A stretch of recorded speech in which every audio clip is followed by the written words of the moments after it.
ഇന്നലെ ബിഗ് ബോസിൽ നടന്നത് സത്യത്തിൽ എന്തായിരുന്നു ഒന്നും മനസ്സിലാകുന്നില്ലല്ലേ. അവിടെ ജാസ്മിൻ അതിൻ്റെ ഇടയ്ക്ക് കയറി ചെല്ലുന്നത് മാത്രമേ ഉള്ളൂ, പിടിച്ച് തെല്ലുന്നത് കാണാം. പിന്നെ ജാസ്മിൻ അങ്ങ് മാറി നിൽക്കുകയാണ്, തലയിൽ ഹെൽമെറ്റില്ല. അതിനിടയിൽ എന്താണ് സംഭവിച്ചത്? റസ്മിൻ ആകെപ്പാടെ ചൂടാവുന്നു. റസ്മിനെ എല്ലാവരും പിടിച്ചു മാറ്റാനാണ് ശ്രമിക്കുന്നത്. എന്തിന് പിടിച്ചു മാറ്റുന്നതെന്ന് എനിക്ക് മനസ്സിലാകുന്നേയില്ല. കാരണം റസ്മിനാണ് ജാസ്മിനെ പിടിച്ച് തള്ളുന്നത്. തല്ലിയോ എന്നുള്ളത് വ്യക്തവുമല്ല. എന്നിട്ട് റസ്മിൻ കടന്ന് കരയുന്നു. ജാസ്മിനെ എല്ലാവരും കൂടെ വഴക്ക് പറയുന്നു. റസ്മിനെ എല്ലാവരും കൂടെ പിടിക്കുന്നു, ആശ്വസിപ്പിക്കുന്നു. എന്താ മനസ്സിലാകുന്നില്ല. യഥാർത്ഥത്തിൽ ഇത് സംഭവിച്ചത് ഒരു കർമ്മ എന്ന് പറയുന്നൊരു സാധനമുണ്ട്. പലപ്പോഴും സംഭവിച്ചുകൊണ്ടിരിക്കുന്നത് എങ്ങനെയാണ്? റസ്മിനും ജാസ്മിനും ഗബ്രിയും എല്ലാവരും കൂടെ ചേർന്ന് ജിൻഡയെ ആക്രമിക്കുന്നു. തെറ്റ് ചെയ്യാത്ത ജിൻഡയെ ആക്രമിച്ചുകൊണ്ടിരിക്കുന്നു.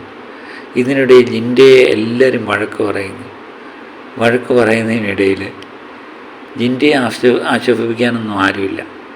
തെറ്റ് ചെയ്യുന്നവരെപ്പോഴും ജാസ്മിനും റസ്മിനും ഗബ്രിയും എല്ലാം കൂടെ ചേർന്നതാണ്. പക്ഷേ അവരുടെ മറ്റുള്ളവർക്ക് ജിൻഡയെ ഇഷ്ടമല്ലാത്തതുകൊണ്ട് അവരുടെ മുന്നിൽ ജിൻഡയാണ് തെറ്റുകാരൻ. അത് ഒന്നിച്ച് നിന്ന് ജിൻഡോയെ ആക്രമിച്ച വ്യക്തികൾ പരസ്പരം ഏറ്റുമുട്ടുന്നത് കാണുമ്പോഴേ ഒരു പ്രത്യേക സന്തോഷം തന്നെ അല്ലേ.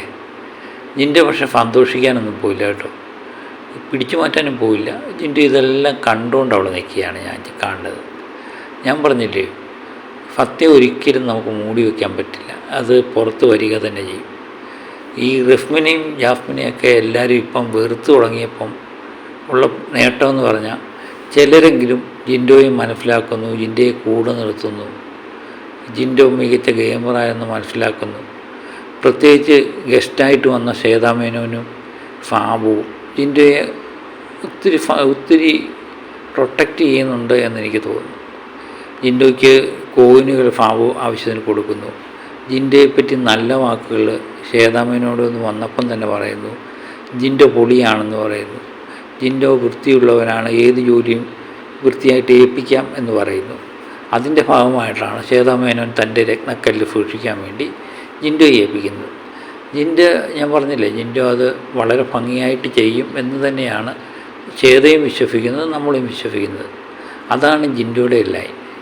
ഇവിടെ നടക്കുന്നത് മറുഭാഗത്ത് ജിൻഡോയുടെ ശത്രുക്കളായിരുന്ന റസ്മിനും ജാസ്മിനും അടിച്ചു പിരിയുന്നു എന്നുള്ളതാണ് നമ്മൾ കാണേണ്ടത്.